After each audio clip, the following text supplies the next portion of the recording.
परी रानी ने बताई नैना को नैना की एक और सच्चाई।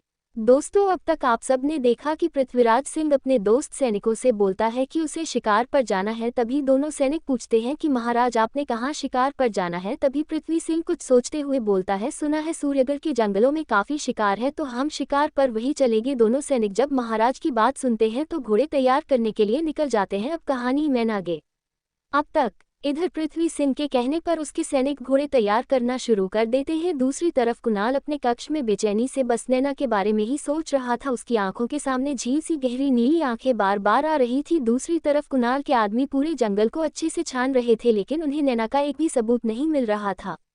दूसरी तरफ सूर्यगढ़ में रूपाली इस वक्त महाराज के कक्ष में थी। महाराज के सामने रूपाली महाराज से बोलता है, महाराज आपको क्या लगता है नैना आसानी से इस शादी के लिए मान जाएगी? तभी महाराज गुस्से से रूपाली की तरफ देखकर बोलते हैं, मुझे नहीं पता कि तुम क्या करोगी और कैसे करोगी, कुछ भी करो, लेकिन इस शादी में कोई दिक्कत नहीं आनी चाहिए, वरना पृथ्वी सिंह का गुस्सा ना तो हमारा साम्राज्य भगत सकता है और ना ही हमारी प्रजा। बहुत मुश्किल से उन्होंने ये समझौता किया है, और अगर एक बार पृथ्वी सिंह को गुस्सा आ गया तो जितने सैनिकों की मौतें पहले हुई है उससे कहीं ज्यादा लाशें पृथ्वी सिंह इस बार बिछाएगा, और इस बार हम भी जिंदा नहीं बचेंगे। यह बात आप अच्छे से जानती है। तभी रूपाली भी थोड़ी चिंता में पड़ जाती है और मन में सोचती है, हे भगवान, अगर महाराज को भैरव की गलती का पता चला कि क्यों पृथ्वी सिंह नैना के साथ शादी कर रहा है और क्यों हमारे राज्य पर हमला हुआ है, तो महाराज ना तो हमें जिंदा छोड़ेंगे और ना ही हमारे बेटे को। ये सब सोते हुए रूपाली के माथे पर पसीना आने लगता है कि तभी उसके कानों में महाराज की आवाज आती है, नैना के लिए शादी का शगुन आ गया है और कल शाम को हल्दी की रस्म और फिर मेहंदी की रस्म शुरू करवा देना, और हाँ, बाहर से कोई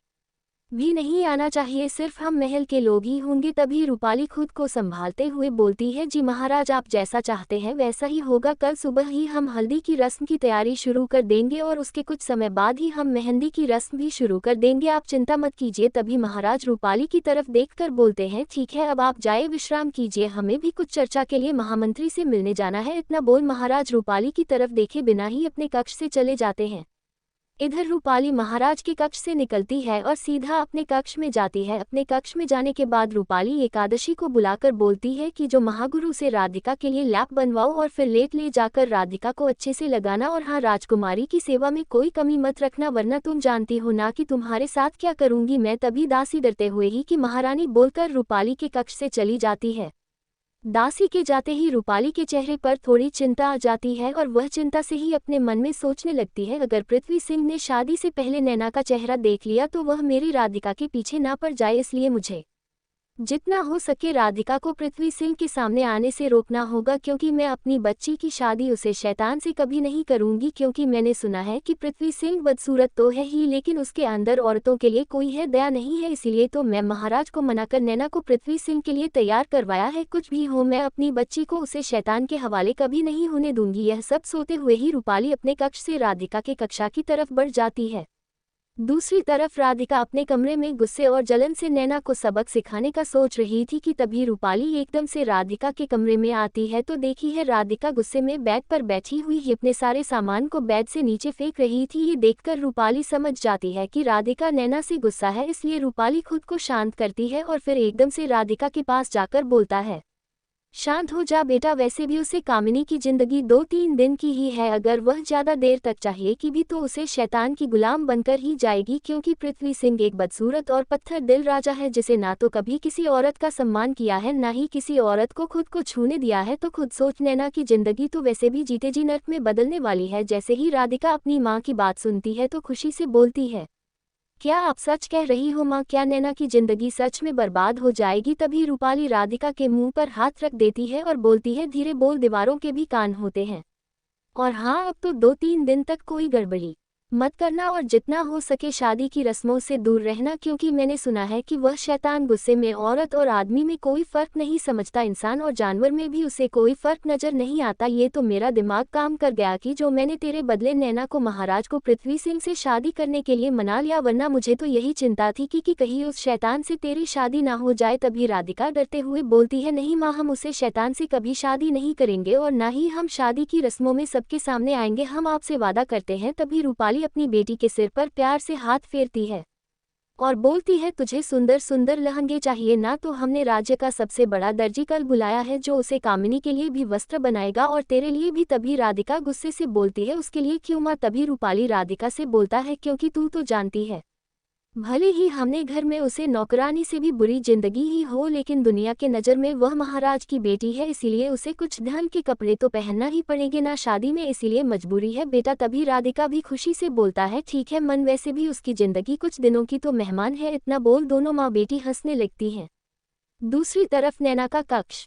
नैना अपने कमरे में जादुई अंगूठी से अपने लिए एक पैंट शर्ट निकलती है और एक मास्क जिससे वह अपना चेहरा ढक सके। दूसरी तरफ वह कृष्ण के लिए भी पैंट शर्ट अंगूठी से निकलती है और कृष्णा से बोलता है इसे पहन लो कृष्ण, और हाँ किसी के सामने अपना रूप मत बदलना, चाहे कुछ भी हो जाए। अब तुम जंगल में लड़का बनाकर चल रहे हो तो लड़का बानो, लेकिन अगर रूप बदलने हो तो आसपास ध्यान रखना, किसी के सामने अपना रूप मत बदलना। तभी कृष्णा मुस्कुराते हुए बोलता है कि मालकिन आप चिंता मत कीजिए। तभी कृष्णा कुछ सोचते हुए नैना से बोलता है क्या आप सच में शिकार पर जाना चाहती हैं? क्या आपको शिकार करना आता है? तभी नैना अपने चेहरे पर स्माइल लाकर बोलती है हम शिकार पर नहीं जा रहे हैं, हम जंगल में इसलिए जा रहे हैं कि ताकि मैं वहाँ कुछ प्रैक्टिस कर सकूं, यानी कि अभ्यास समझे तुम। मैं अभ्यास करने के लिए वहाँ जा रही हूँ और अपनी अंदरूनी शक्तियों को जगाने के लिए। तमिल कृष्णा है रानी से बोलता है क्या आप में भी शक्तियाँ हैं? तभी लेना मुस्कुराते हुए बोलती है हाँ मेरे अंदर जल की ताकत है और अग्नि की, जिसे मैं अब जागृत करना चाहती हूँ। तभी कृष्णा है रानी से बोलता है तो फिर आज तक आपने अपनी शक्तियों का इस्तेमाल क्यों नहीं किया? तभी नैना अपनी आंखों में घुसा और आज ये बोलता है क्योंकि इन शक्तियों के बारे में मुझे कल रात को ही पता चला है। फ्लैशबैक। नैना कल रात को जब गहरी नींद में सो गई थी तभी परी रानी दोबारा नैना के पास आती है और उसे एक जादू गले में कैद करके जंगल में ले जाती है। कुछ ही समय में नैना जंगल के बीचों भेजती कि तभी परी नैना से बोलता है नैना मैं तुम्हें कुछ गहरे राज बताना चाहती हूँ, क्योंकि समय आ गया है कि मैं तुम्हें असली नैना के बारे में बताऊं। तभी नैना परी रानी के सामने हाथ जोड़कर बोलती है कि परी रानी बताए। तभी परी रानी तितली रानी से एक सुंदर परी रानी में धीरे धीरे बदल जाती है और चारों तरफ अंधेरे की जगह रोशनी ही रोशनी हो जाती है। तभी नैना अपने दोनों हाथ जोड़कर परी रानी से बोलती है आप मुझे क्या दिखाना चाहती है परी रानी? तभी परी रानी नैना की तरफ देखकर बोलती है नैना जी नैना के शरीर में तुम हो, ये लड़की कोई मामूली लड़की नहीं है, इसके ऊपर स्वयं महादेव का आशीर्वाद है। नैना एक जलपरी है, जल में वह जलपरी बन जाती है, लेकिन उसकी यह सारी शक्तियां जागृत नहीं हुई है। इसका कारण यह है कि जब नैना की माँ को सिरिसों के चलते उनके शरीर को बेजान कर दिया गया था तभी तुम बहुत छोटी थी और कोई भी यह राज नहीं जानता था कि तुम एक जलपरी भी हो और तुम्हारे अंदर अग्नि की शक्ति भी है। जलपरी की शक्ति तुम्हें तुम्हारी माँ से विरासत में मिली है और अग्नि की शक्ति तुम्हें स्वयं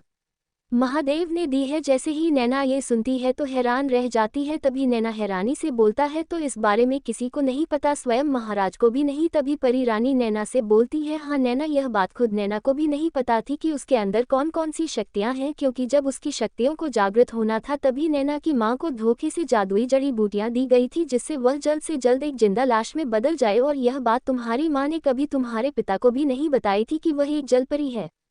ऐसे ही नैना ये सुनती है तो हैरानी से परी रानी की तरफ देखती है। तभी परी रानी नैना से बोलता है तुम्हें पानी में रहकर अपनी शक्ति को जागृत करना होगा, तुम्हारे पास सिर्फ 2 दिन है। दिन में तुम्हारी शादी की रस्में शुरू होगी और रात में तुम्हें हर रोज जंगल आना होगा। और याद रखना यह बात किसी को नहीं पता चलनी चाहिए कि तुम जंगल में आती हो। और दूसरी बात, तुम्हारे भाग्य 2 इंसानों के साथ जुड़े हैं, एक पृथ्वी सिंह और दूसरा पृथ्वी सिंह का भाई। तभी नैना गुस्से से बोलता है मैं भाग्य को नहीं मानती, नहीं मैं पृथ्वी सिंह को अपना पति मानती हूँ और ना ही उसके भाई से मेरा कोई रिश्ता है। मैं इस नैना के शरीर में जरूर हूँ लेकिन मैं नैना नहीं हूँ, आप ही अच्छे से जानती है परी रानी। तभी परी रानी नैना की तरफ देखकर मुस्कुरा कर बोलते हैं मैं जानती हूँ कि तुम भविष्य से आए हो और यह एक नोबेल वर्ल्ड है, लेकिन यहाँ की दुनिया भी उसे दुनिया से कहीं ज्यादा असली है। परी रानी की बात सुनकर नैना गुस्से से बोलती है परी रानी हम एक इंसान के साथ अपनी जिंदगी की शुरुआत कर सकते हैं लेकिन 2 जनों के साथ कभी भी नहीं। तभी परी रानी मुस्कुराकर बोलता है तुम नियति को नहीं बदल सकती नैना, असली नैना चाहे इस दुनिया में नहीं रही लेकिन अब तुम ही असली नैना हो और यही हकीकत है, तुम अपने भाग्य से बच नहीं सकती। तभी नैना भी मुस्कुराकर बोलती है आप हमें दोनों भाइयों से जोड़ रहे हैं लेकिन हम आपसे वादा करते हैं हम दोनों भाई तो छोड़िए हम पृथ्वी सिंह की पकड़ में भी नहीं आएंगे, ये हम आपसे आज वादा करते हैं। जैसे ही परी रानी नैना की बात सुनती है तो मुस्कुरा कर बोलता है देखते हैं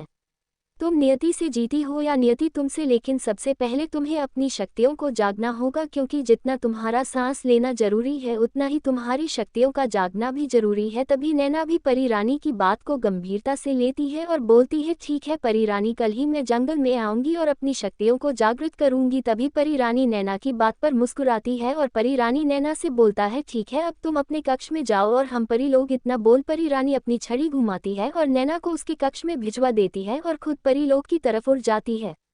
इंपॉर्टेंट मजेदार notification, check comment section and join to our Telegram group. दोस्तों, ये कहानी आपको पार्ट 11 तक उपलब्ध है और सिर्फ यही नहीं बल्कि मेरी बाकी सभी कहानियां भी टेलीग्राम चैनल पर रोजाना रेगुलर अपडेट होती रहती हैं।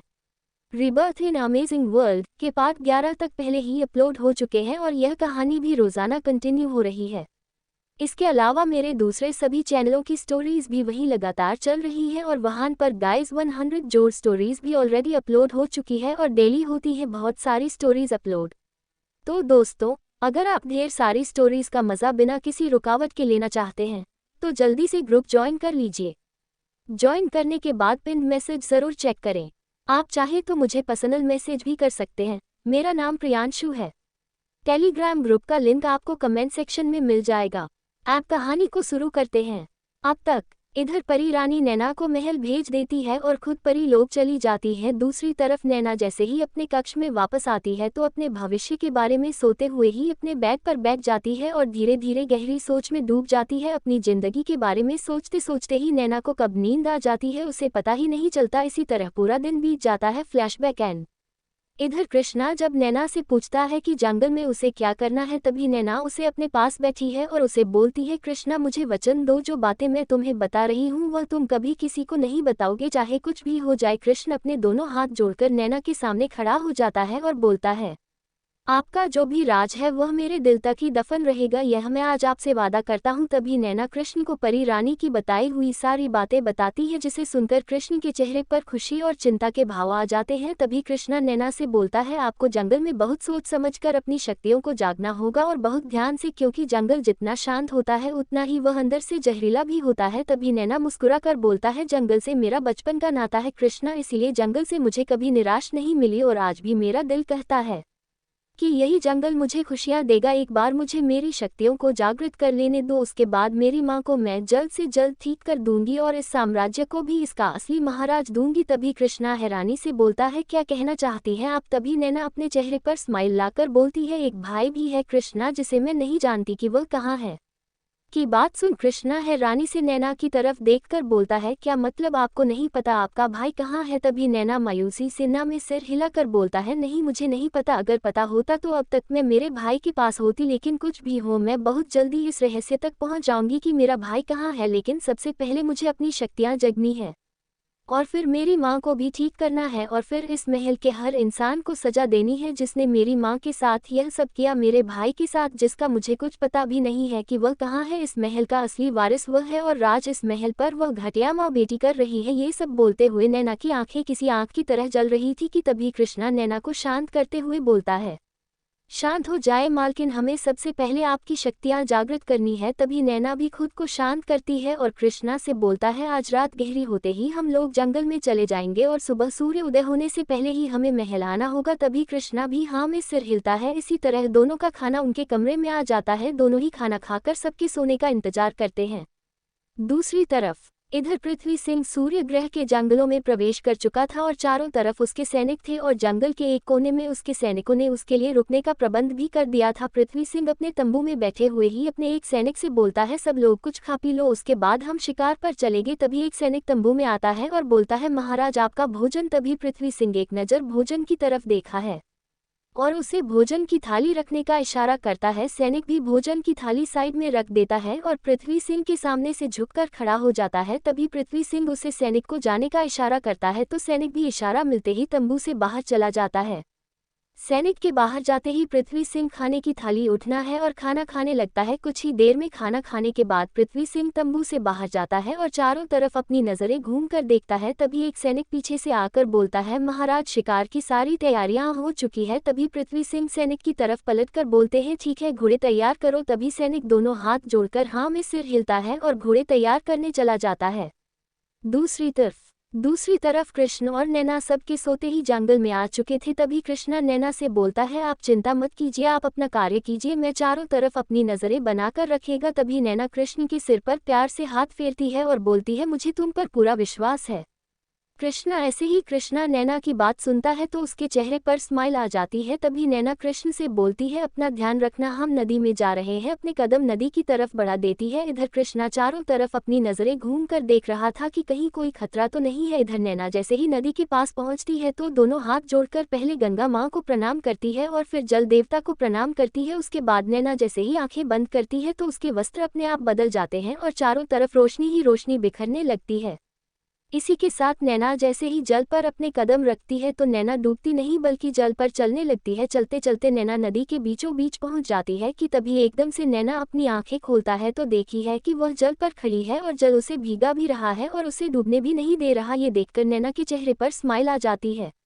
दूसरी तरफ पृथ्वी सिंह शिकार के लिए जंगल के बीचों बीच आ चुका था। पृथ्वी सिंह शिकार का पीछा करते करते जिस तरफ नैना थी उसी तरफ बढ़ रहा था। इधर नैना जल नदी में चारों तरफ देखती है तो उसे मछलियां ही मछलियां आसपास घूमती हुई नजर आती है जो साफ बता रही थी कि वह उसे प्रणाम कर रहे हैं। तभी नैना अपनी आंखें बंद करती है और कुछ मंत्र पढ़ने लगती है। नैना आंखें बंद करते ही मंत्र उच्चारण करने लगती है। जैसे जैसे नैना मंत्र पढ़ रही थी वैसे वैसे नैना के अंदर से एक तेज दिव्या रोशनी बाहर आ रही थी। नैना का शरीर धीरे धीरे नीचे से मछली में परिवर्तन हो रहा था और चारों तरफ रंग बिरंगी रोशनी फैल रही थी, लेकिन नैना अपनी आंखें नहीं खोलती। दूसरी तरफ पृथ्वी सिंह एक शिकार का पीछा करते हुए ही नदी के काफी करीब तक आ चुका था। इधर कृष्ण को भी आभास हो रहा था कि कोई नदी के करीब आ रहा है, इसलिए कृष्णा एक नजर नैना की तरफ देखा है और फिर जिधर से उसे महसूस हो रहा था कि कोई आ रहा है उसे तरफ देखा है। तभी कृष्णा कुछ जादू मंत्र पढ़ता है और जिस तरफ नैना थी उसे जगह को अदृश्य कर देता है, लेकिन कृष्ण का जादू ज्यादा देर तक नैना को छुपा कर नहीं रख सकता था, इसलिए कृष्णा खुद देखने जाता है कि कौन नहर की तरफ आ रहा है।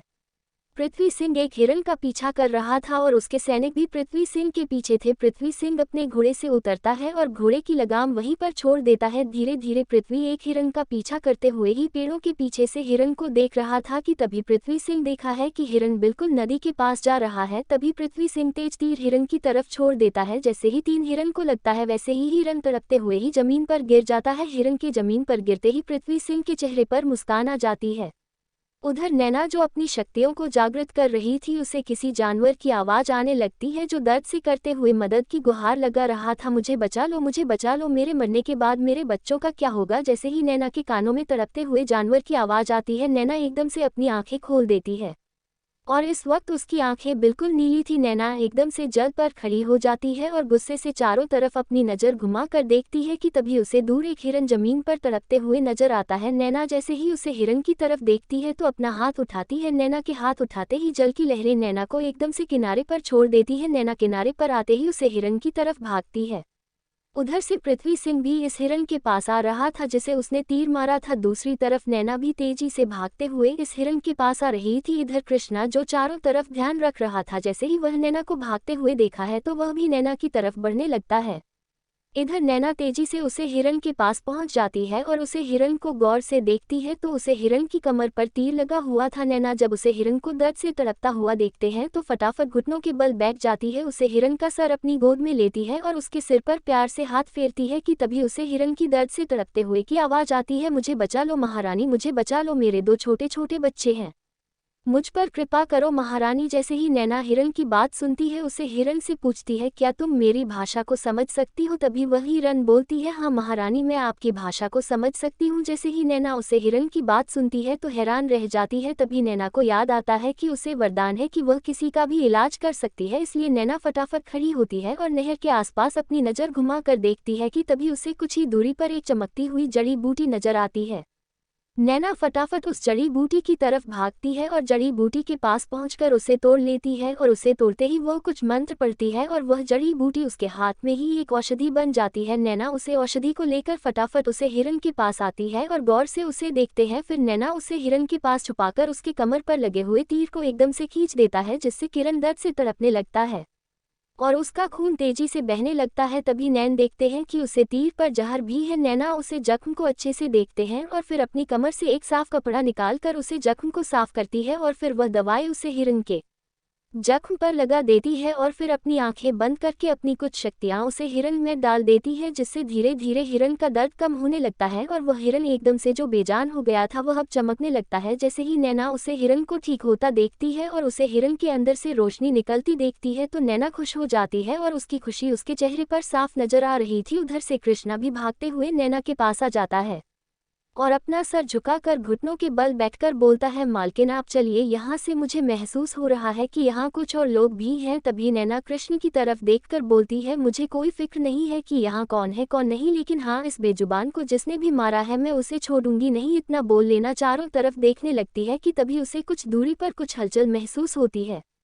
नैना की पिक। नैना उसे हलचल की तरफ बढ़ जाती है, इस बात से अनजान की दो जोड़ी आंखें उसे बड़ी गौर से देख रही थी और उसकी हर हरकत को नोटिस भी कर रही थी। जी हाँ, ये कोई और नहीं पृथ्वी सिंह ही था जो हिरन के पास आ ही रहा था कि तभी उसे दूर से तेज रोशनी में एक सुंदर परी जैसी लड़की नजर आती है जो उसे हिरन की तरफ बढ़ रही थी और उसे लड़की के अंदर से एक अलग ही तेज और रोशनी निकल रही थी। पृथ्वी सिंह उसे लड़की को देखा है तो देखा ही रह जाता है और अपने मन में बोलता है, कौन है ये जो परियों से भी सुंदर है। तभी पृथ्वी सिंह की नज़र नैना की आंखों पर जाती है तो वह जैसे उसकी आंखों में को ही जाता है। पृथ्वी सिंह नैना की हर हरकत को देखते हुए मन में बोलता है, मुझे छुपाना होगा और छुपाकर ही इस राजकुमारी को देखना होगा कि यह कौन है।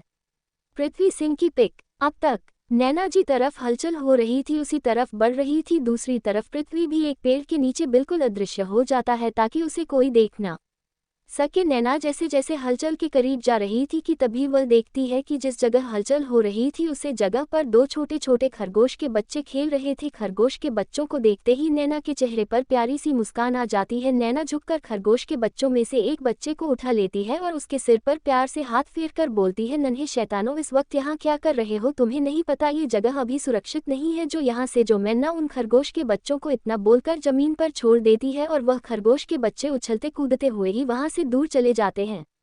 उन बच्चों को ज्यादा देख लेना कि चेहरे पर जो स्माइल थी वह वापस से चली जाती है और वह पीछे पलटकर वापस उसे हिरन के पास जाती है। हिरन जैसे ही नैना को अपने पास आता देखा है तो अपना सर झुका देता है। नैना भी समझ जाती है कि हिरन उसे सम्मान दे रहा है। तभी मैं ना बोलती है, जो अपने बच्चों की हिफाजत करो और हाँ, जो शक्तियां मैं तुम्हें दी है उन शक्तियों से तुम किसी भी शिकारी से बच सकती हो और अपने बच्चों की हिफाजत भी कर सकती हूँ। जैसे ही हिरन नैना की बात सुनता है तो नैना से बोलता है, शुक्रिया महारानी। हिरन जब नैना को महारानी बुलाता है तभी नैना किरण से पूछता है, तुम मुझे बार बार महारानी का कर क्यों बुला रहे हो? तभी हिरन नैना से बोलता है, क्योंकि आप महारानी हो, इस वन की महारानी, इस जल की महारानी। हिरन की बात सुनकर नैना हैरान रह जाती है और हैरानी से पूछता है, ये तुम क्या कह रहे हो? तभी हिरन नैना को बताता है, जिस वक्त आपने मुझे छुआ था उसी वक्त मेरे शरीर से आधा दर्द चला गया था और यह शक्ति सिर्फ इस वन की महारानी के पास ही हो सकती है और किसी के पास नहीं। जैसे ही नैना यह बात सुनती है तो हैरानी से कभी हिरन की तरफ देखती है तो कभी कृष्ण की। तभी कृष्णा नैना की तरफ देखकर बोलता है, चलिए महारानी, अब हमें यहाँ से जल्दी निकलना होगा, मुझे यहाँ पर किसी के होने का आभास हो रहा है।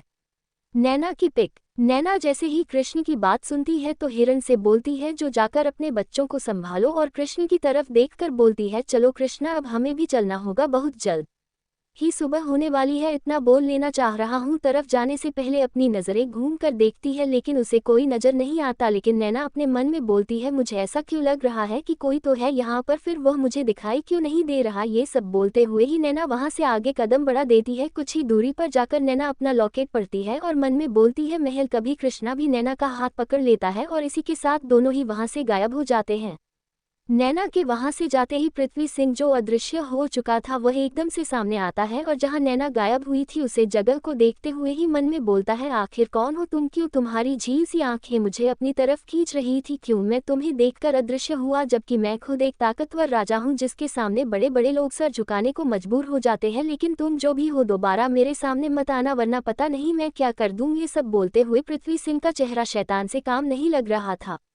पृथ्वी सिंह की पिक। पृथ्वी सिंह एक नज़र पूरे जंगल की तरफ देखा है और फिर जिस तरफ उसके घोड़े को उसने रोका था उसे तरफ चल पड़ता है। कुछ ही समय में पृथ्वी सिंह अपने घोड़े के पास पहुंचता है और आसपास अपनी नज़रों को घुमाकर अपनी ठंडी आवाज में बोलता है, बाहर आ जाओ अब तुम सब। जैसे ही पृथ्वी सिंह की आवाज़ उसके सैनिक सुनते हैं वह सब अलग अलग जगह से निकलकर बाहर आ जाते हैं। उन सब के बाहर आते ही पृथ्वी सिंह बोलते हैं, चलो अब कल रात को ही शिकार होगा। तभी एक सैनिक से झुककर बोलता है, मगर महाराज आपने तो कहा था कि हमें आज वापस महल जाना है ताकि आपकी शादी की रस्में हो सके। अपने सैनिक की बात को सुनकर पृथ्वी सिंह ठंडी आवाज में बोलते हैं, हम चाहे जाए या ना जाए, रस्में करें या ना करें, हमें कोई नहीं रहेगा। और वैसे भी यह शादी सिर्फ एक समझौता है, हम शादी से कुछ समय पहले महल जाएंगे, तब तक हम जंगल में ही रहेंगे। ये सब बोलकर पृथ्वी अपने घोड़े पर बैठ जाता है। पृथ्वी सिंह के घोड़े पर बैठते ही सभी सैनिक भी पृथ्वी सिंह के साथ ही चल पड़ते हैं।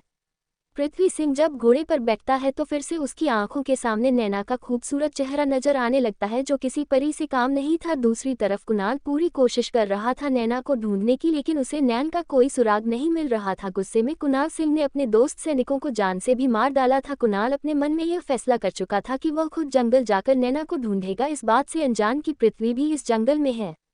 दूसरी तरफ नैना के महल में नैना और कृष्ण दोनों जब अपने कमरे में पहुंचते हैं तो फटाफट अपने लिबास को बदल लेते हैं। नैना सीधा वॉशरूम में जाती है और कुछ ही देर में पुरानी नैना की तरह बनाकर वापस आती है। कृष्ण भी खुद को एक खरगोश में बदल लेता है। दूसरी तरफ महल में चारों तरफ हल्दी की रस्मों की तैयारी हो रही थी। रूपाली पूरे जोरों शोरों से शादी की रस्मों की तैयारी कर रही थी, लेकिन उसके मन में खुशी थी कि अब नैना कुछ ही दिन की मेहमान है, अब उसकी जिंदगी नरक से बदतर बन जाएगी। इधर नैना की शक्तियां कुछ जागृत हो चुकी थी। नैना जब नहाकर पुरानी नैना के लिबास में बेड पर बैठी है तो उसकी आंखों के सामने उसकी माँ का चेहरा आने लगता है।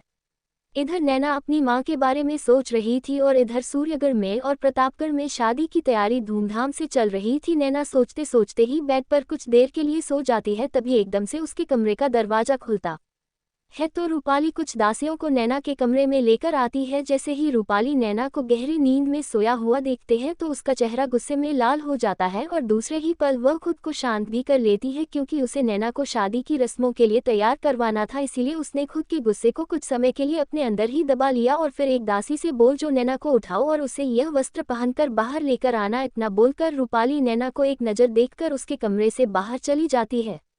रूपाली के बाहर जाते ही दासी नैना की तरफ नफरत भरी और जलन भरी नजरों से देखते हुए नैना को आवाज लगती है, महारानी उठ जाए, आज आपकी शादी की रस्में शुरू है और हल्दी की रस्म कुछ ही देर में शुरू हो रही है, आप इन कपड़ों को पहनकर बाहर आए। नैना जब अपने कमरे में किसी की आवाज सुनती है तो इस वक्त अपनी आंखें खोलता है और अपने सामने दासी को देखकर मन में बोलती है, इन लोगों को क्या लगा मैं गहरी नींद में सो रही हूँ, बेवकूफ कहीं कि मैं तो उसे रूपाली का चेहरा नहीं देखना चाहती थी सुबह सुबह, इसीलिए तो आराम से आंखें बंद करके लेटी हुई थी। इधर नैना अपनी ही सोच में थी, उधर दासी को लगता है कि नैना उसे नजरअंदाज कर रही है, इसलिए दासी एकदम से नैना के करीब आती है और उसके ऊपर से उसकी मखमली चद्दर खींचकर नीचे फेंक देती है। जब नैना दासी की यह हरकत देखी है तो गुस्से से बिस्तर से खड़ी होती है और एक थप्पड़ दासी के गाल पर जड़ देता है, जिससे दासी लड़खड़ाकर जमीन पर गिर जाती है। तभी नैना गुस्से में बोलती है, दासी हो दासी की औकात में रहो, महारानी बनने के सपने मत देखो, ये बात समझ, इतना बोलना ना। उसे दासी के हाथ पैर पर रखती है और उसे पर जोर डालते हुए बोलती है, दोबारा ये हरकत की ना तो ये हाथ तुम्हारे शरीर से अलग होगा, इतना बोलना ना अपना। पर उसे दासी के हाथ से हटती है और कोने में पड़े थलमे से उन वस्त्र को उठकर स्नान घर में चली जाती है।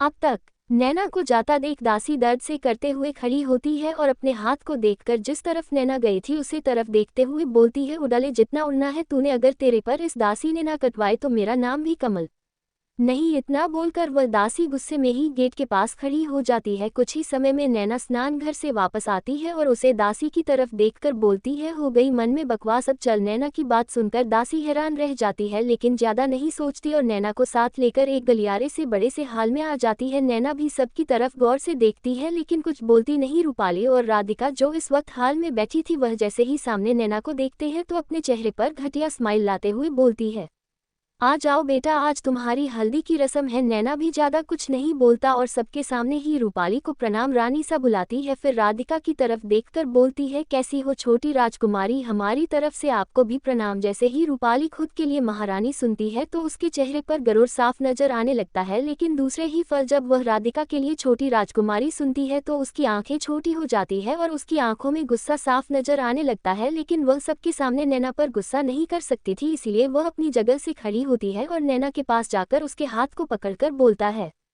चलो बेटा, हल्दी की रस्म का शुभ मुहूर्त निकालता जा रहा है। इतना बोल वह नैना का हाथ इतना टाइट पड़ती है कि देखने वाले को लगता है कि एक माँ अपनी बच्ची को प्यार से हल्दी की रस्म के लिए लेकर आ रही है। लेकिन नैना जिसके हाथ को रूपाली ने पकड़ रखा था उसे अपने हाथ में तेज दर्द का एहसास होता है। लेकिन नैना अपने चेहरे पर एक शिखर तक नहीं लेकर आती, बल्कि मुस्कुराकर सबके सामने वो रूपाली का हाथ पकड़कर ही अपनी हल्दी वाले स्थान पर बैठ जाती है। नैना को आराम से बैठता देखा और चेहरे पर मुस्कुराहट देख रूपाली के हाथ की मुट्ठी काश जाती है। इधर राधिका की आंखों में भी नैना के लिए गुस्सा, जलन, नफरत साफ नजर आ रही थी। बाकी सब लोगों के चेहरे पर तो मुस्कान थी, कुछ लोगों के मन में नैना के लिए दया और चिंता साफ नजर आ रही थी, क्योंकि सबको पता था कि पृथ्वीराज सिंह कैसा राजा है और लोग उसके नाम से भी डरते हैं और यह मासूम उसके साथ कैसे अपनी जिंदगी बिताएगी। लेकिन कुछ लोग जो रूपाली और राधिका के चमचे थे वह मन में ही नैना की बर्बादी की खुशी मना रहे थे। नैना सबके मन की बातें साफ साफ सुन रही थी, कौन उसके खिलाफ बोल रहा है और कौन उसकी खुशी में खुश है। नैना अपने मन में ही बोलती है, बस एक बार यह हल्दी की रस्म का ड्रामा हो जाए, उसके बाद मैं अपनी माँ के कक्ष में जाऊंगी। इतना बोल नैना खुद को शांत करती है और सबकी तरफ देखकर सबको हाथ जोड़कर प्रणाम करती है। इसी के साथ ही धीरे धीरे हल्दी की रस्म भी शुरू हो जाती है। सब लोग धीरे धीरे नैना को हल्दी लगाने लगते हैं और कुछ गीत गुनगुनाने लगते हैं। कुछ ही समय में हल्दी की रस्म हो जाती है तो रूपाली एकादशी से बोलता है, जो बड़ी राजकुमारी को उनके कक्ष में ले जाओ। तभी दो दासियां नैना के पास आती है और नैना का हाथ पकड़ने लगती है। नैना भी कुछ हलचल नहीं करती और उन दासियों के साथ ही अपने कक्ष की तरफ बढ़ जाती है। इधर नैना के जाते ही रूपाली अपने मन में बोलती है, बस कुछ घंटे और फिर तेरी बर्बादी इस कदर होगी कि तू मौत के लिए तड़पेगी और तुझे मौत तेरा ही हमसफर देगा। इतना बोलकर रूपाली मन ही मन मुस्कुरा रही होती है। दूसरी तरफ नैना जैसे ही अपने कक्ष में जाती है तो उन दोनों दासियों से बोलती है कि अब तुम जा सकती हो, तुम्हारा काम हो गया। दोनों दासियों जैसे ही नैना की बात सुनती है तो वह भी हाँ में सिर हिलाकर नैना के कक्ष से ही बाहर चली जाती है। इधर दोनों ही दासियां नैना के कमरे से बाहर चली जाती है और दूसरी तरफ नैना सीधा स्नान कक्षा में जाती है और अच्छे से नहाकर खुद को साफ करके एक सिंपल सा लहंगा पहनकर बाहर आती है और फिर से अपने चेहरे को वैसे ही सांवला कर लेती है। कृष्ण की तरफ देखकर नैना बोलती है, कृष्ण अब हमें माँ के पास जाना होगा, क्योंकि मुझे देखना है कि माँ को ऐसी कौन सी औषधि देखकर बेजान लाश बनाया गया है जिससे उनका शरीर बेजान हो गया है। कृष्ण जैसे ही नैना की बात सुनता है वह भी नैना की बात का जवाब देता है, हाँ मालकिन, हमें अब जल्दी ही बड़ी मालकिन को ढूंढना होगा और उन्हें सही भी करना होगा। तभी नैना अपनी आंखों में गुस्सा और आज ये बोलती है, एक काम करो कृष्ण, पूरे महल का चप्पा चप्पा छान मारो और पता करो कि माँ का कक्ष कहाँ है। और हाँ, किसी की नज़र में मत आना कि यहाँ किसी के अंदर भी इंसानियत नहीं है, सब शैतान है और सबके मन में मेरे और मेरी माँ के लिए जहर है। इतना बोल नैना कृष्ण को जाने का आदेश देती है तो कृष्णा भी नैना की बात मानकर आंखें बंद करता है और हवा में ही गायब हो जाता है। कृष्ण के गायब होते ही नैना अपने रूम का दरवाजा अच्छे से बंद करती है और आंखें बंद करके जमीन पर बैठ जाती है और कुछ मंत्र पढ़ने लगती है। कुछ ही देर में नैना ताप में लीन हो जाती है। जैसे जैसे नैन का ज्ञान तप में गहरा हो रहा था वैसे वैसे ही नैना के आसपास से तेज ऊर्जा और रोशनी निकल रही थी। अगर इस वक्त नैना की तेज ऊर्जा और रोशनी कोई देख ले तो वह सा खास इस वक्त अपनी आंखों को दे। उधर कृष्णा बिल्कुल एक छोटा सा चूहा बनाकर पूरे महल को देख रहा था, जगह जगह वह घूम रहा था। कुछ ही समय में कृष्ण अपनी जादू की शक्ति से पूरा महल घूम लेता है, लेकिन उसे नैना की मान का कोई सुराग नहीं मिलता। तभी कृष्ण महल के पीछे जाता है, तभी उसे कुछ की दूरी पर एक छोटा सा घर नजर आता है और उसे घर के चारों तरफ काफी सारे सैनिक और दासियां नजर आ रही थी। कृष्णा मन में बोलता है, ये लोग कौन है और यहाँ इतना पहरा क्यों दे रहे हैं, मुझे देखना होगा। इतना बोल कृष्णा बिल्कुल छोटे से चूहा का रूप ले लेता है और बिना किसी की नजर में आए ही उसे घर के अंदर घुस जाता है। दूसरी तरफ नैना की तेज रोशनी पूरे कमरे में फैल रही थी और नैना के अंदर एक अलग ही शक्ति जन्म ले रही थी। अपने ध्यान में देखती है कि उसके अंदर तेज ऊर्जा एक गोली के रूप में बन रही है और वह ऊर्जा अब उसके पेट से सीधा सिर की तरफ आ रही है। वह ऊर्जा जैसे जैसे नैना के सिर की तरफ बढ़ रही थी वैसे वैसे नैना पूरी पसीने से भीग रही थी और नैना की बाहर की ऊर्जा भी तेज बढ़ा रही थी और हर तरफ अलग अलग रंग की रोशनी नैना के इर्द गिर्द घूम रही थी।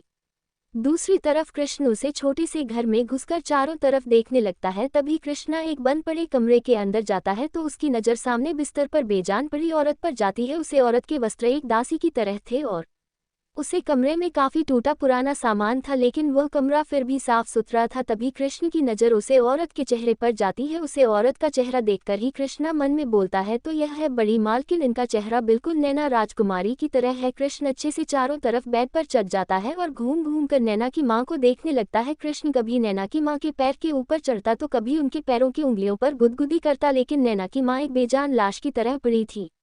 कृष्णा जब देखा है कि नैना की मां कोई हलचल नहीं कर रही तो वह बेड से नीचे उतरता है और कुछ ही समय में उसे घर को चारों तरफ से देखकर वापस महल की तरफ बढ़ जाता है। कुछ ही समय में कृष्ण नैना के कक्ष के बाहर होता है। जैसे ही कृष्णा नैना के कक्ष के बाहर पूछता है तो उसे नैना के कमरे से तेज ऊर्जा का आभास होता है। तभी कृष्ण मन में बोलता है, अगर इस ऊर्जा को किसी और ने समझ लिया तो नैना मुसीबत में पड़ जाएगी। यह सोचते हुए ही कृष्णा फटाफट नैना के कक्ष में जाता है और सामने का दृश्य देखकर उसके चेहरे का रंग उड़ जाता है और वह डर से कांपने लगता है।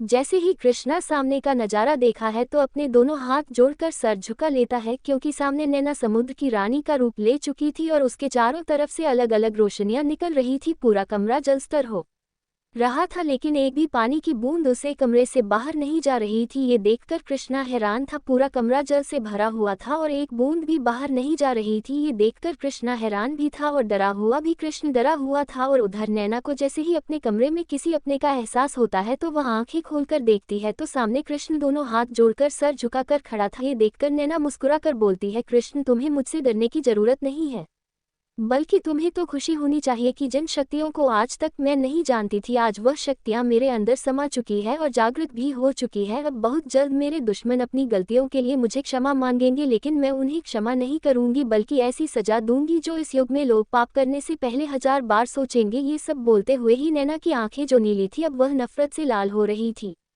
नैना का गुस्सा देखकर कृष्णा नैना के सामने हाथ जोड़कर बोलता है, मालकिन मुझे बड़ी मालकिन का पता चल चुका है। जैसे ही नैना कृष्ण की बात सुनती है तो खुद को नॉर्मल करती है। नैना के नॉर्मल होते ही पूरा कमरा एकदम पहले की तरह हो जाता है और नैना भी अपना रूप पहले की तरह ही कर लेती है। तभी नैना कृष्ण की तरफ देखकर बोलती है, बोलो कृष्ण कहाँ है मेरी माँ। तभी कृष्णा नैना को सारी बात बताता है जिसे सुनकर नैना का गुस्सा और बढ़ जाता है और वह मन में बोलती है, बहुत जल्द आप ठीक होगी माँ और उसे कैद से भी आज़ाद, यह आपकी बेटी का वादा है आपसे। ये सब बोलते हुए नैना की आंखों के सामने अपनी मां का ही एक्स घूमने लगता है।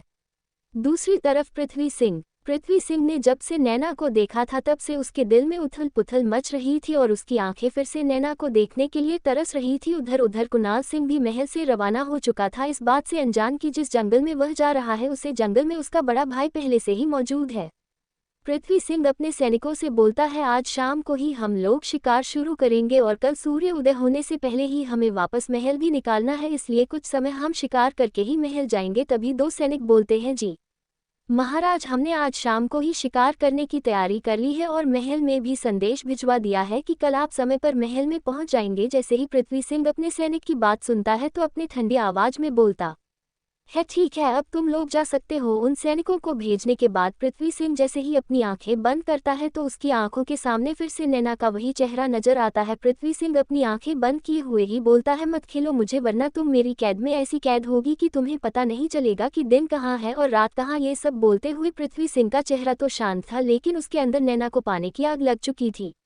दूसरी तरफ कुणाल भी अपने कुछ सैनिकों के साथ महल से चोरी उन्हें जंगलों की तरफ बढ़ चुका था और उसके दिमाग में सिर्फ नैना का ही ख्याल चल रहा था।